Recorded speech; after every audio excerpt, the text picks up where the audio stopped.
Hello, good morning everyone. मेरा नाम प्रशांत है और मैं आप लोग को आज वेलनेस के बारे में एक छोटी सी जानकारी ज़रूर देना चाहूँगा। वेलनेस के 3 प्रैक्टिसेस होते हैं, 3 तरीके से लोग वेलनेस को फॉलो करते हैं और उसका जो पहला प्रकार है वो बड़ा सिंपल सरल, वो हम सब लोग बड़े अच्छे से जानते हैं उसके बारे में, जहाँ पे हम अपने ऊपर खुद काम करते हैं, अपन खुद वर्कआउट करते हैं, जैसे जिम जाना, व्यायाम करना, साइकिलिंग करना, स्पोर्ट्स किसी प्रकार का खेलना, स्विमिंग करना, योगा करना, प्राणायाम करना, मतलब लाफ्टर क्लब। ये एक ऐसी जगह है जहाँ पे हम खुद अपना प्रयास करते हैं फिज़िकली आउटसाइड से, जहाँ से हम फिज़िकली काम करते हैं और हम एक बेहतर सेहत को पाते हैं। दूसरा, कई लोग क्या होता है कि अब इतने सक्षम नहीं होते कि खुद वो कुछ कर सकें, चल सकें, वॉकिंग कर सकें, साइकिलिंग कर सकें या कुछ कर सकें।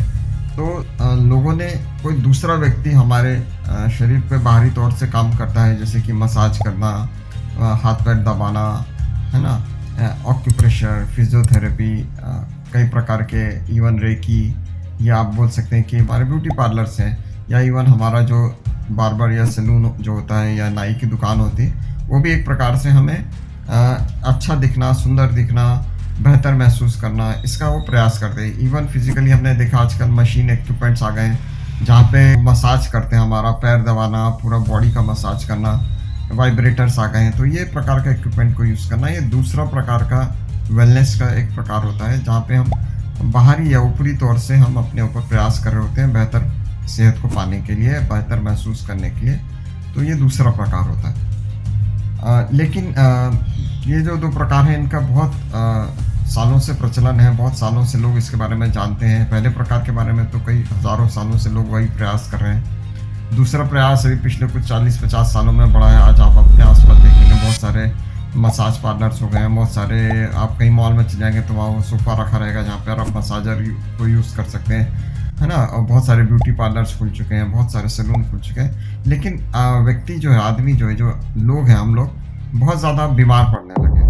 तो जो है वैज्ञानिक लोग ने बड़ा चिंतन किया कि ये सब हमारे पास टेक्नोलॉजी आ गई, सब आ गई, लेकिन ऐसा क्या हम लोग मिस कर रहे हैं। तो ये जानने के लिए बहुत सारी बातें हुई, बहुत सारी चर्चाएं हुई। तो ये पता चला कि वेलनेस का जो मेन पार्ट है, जो सबसे, जो इसको हम अहम चीज़ें हैं, जबकि दवाइयाँ इतनी, एक से एक दवाइयाँ आ गया, मेडिकल साइंस इतना ग्रो कर गया, सब कुछ हो गया, लेकिन इसके बावजूद भी एक महान जो अहम पार्ट है, जो बहुत कॉमन है, जो हमारे रोज़मर्रा की ज़िंदगी में वो इन्वॉल्व है, लेकिन हम उसको नज़रअंदाज कर रहे हैं, वो है हमारा खाना, वो है हमारा पानी पीना, वो है हमारा सोना, रेस्ट करना, आराम करना, है ना। ये ऐसे हिस्सा रहे जो लोगों ने ध्यान नहीं दिया। और यहाँ पे अगर हम अपने इंडियन की बात करें तो हमारे एक स्टिपुलेटेड डाइट होता था, मतलब पहले से हमारे ख़ानदान में चले आने वाला एक खाने का तौर तरीका चला आ रहा था, जो सब बहुत अहम था। लेकिन जब से हम एक मिक्स्ड कल्चर में आ गए, मिक्स्ड इसमें आ गए, एक चाइनीज़ भी अमेरिकन खा रहा है, एक अमेरिकन भी डोसा खा रहा है, एक इंडियन भी मैक्सिकन खा रहा है ना। तो हम लोग एक मिक्स्ड खान पान के दौर में अभी आ गए हैं और ये पिछले कई सालों में बहुत ज़्यादा प्रचलन में आ गया है।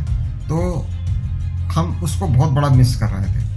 तो ये एक और चीज़ समझ में आई कि यहाँ पर हमको हमारे खाने का तौर तरीका घरों में सिखाया जाता था, मतलब हमारे पेरेंट्स के द्वारा, ग्रैंड पेरेंट्स के द्वारा, कोई भी फंक्शंस में, त्योहारों में हमको सिखाया जाता था कि कैसे हमको भोग लेना है, कैसे हमको खाना खाना है, कैसे बैठ के खाना है, कैसे नहीं करना है। ये सब चीज़ों के बारे में जानकारी देने के लिए हमारे पास, हमारे घरों में थे। और दूसरा, जब से हम इंडिविजुअल फैमिली में आ गए, न्यूक्लियर फैमिली जिसको बोला जाता है, परिवार, छोटा परिवार हो गया, तो अब जानकारी बहुत सारी मिसिंग होती जा रही है, मतलब अब ये जो कड़ी है टूटते जा रही है। तो यहाँ पे एक बहुत महत्वपूर्ण एक और समझ में आया कि एक और वेलनेस प्रैक्टिस की ज़रूरत है, जहाँ पे गाइड हो, कोच हो, आपके उसके बारे में जानकारी दे सके और ख़ुद का अनुभव हो, सबसे इम्पोर्टेंट। तो वो अनुभव के साथ में जो लोग आते हैं उसको बोलते हैं न्यूट्रिशन क्लब्स।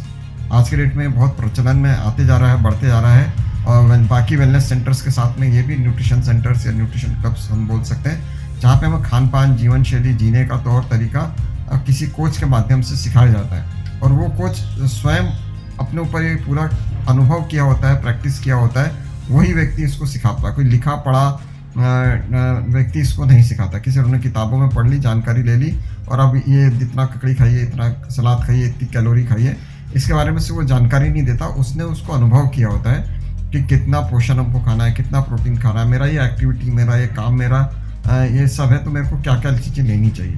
तो ये ऐसे न्यूट्रिशन सेंटर्स आज के डेट में बहुत सारे ओपन होते जा रहे हैं। वैसे ही एक न्यूट्रिशन सेंटर के हम लोग ओनर हैं, मैं और मेरी मिसेस रुक्मणी। तो हम लोग लोगों की मदद करते हैं अच्छी सेहत पाने के लिए, जानकारी देते हैं जीवन शैली जीने के लिए, पानी पीने का तौर तरीके के बारे में। और अगर आप दवा से पर निर्भर जीवन जी रहे हैं तो at least independent life, medicine independent life आप कैसे जी सकते हैं, इसके बारे में हम लोग जानकारी देते हैं। यह अनुभव हम लोग ने खुद किया है, हम लोग ने अपना रिजल्ट लेके आया है और आज हम लोगों की मदद कर रहे हैं। तो धन्यवाद, आपने मेरे को इत्मीनान से इतनी देर सुना। तो आप लोग का स्वागत है और आप कॉल कर सकते हैं नीचे दिए हुए नंबर पर, जहाँ पे हम आपको इस सब चीज़ की जानकारी देते हैं। धन्यवाद, bye bye, have a nice day, take care, bye.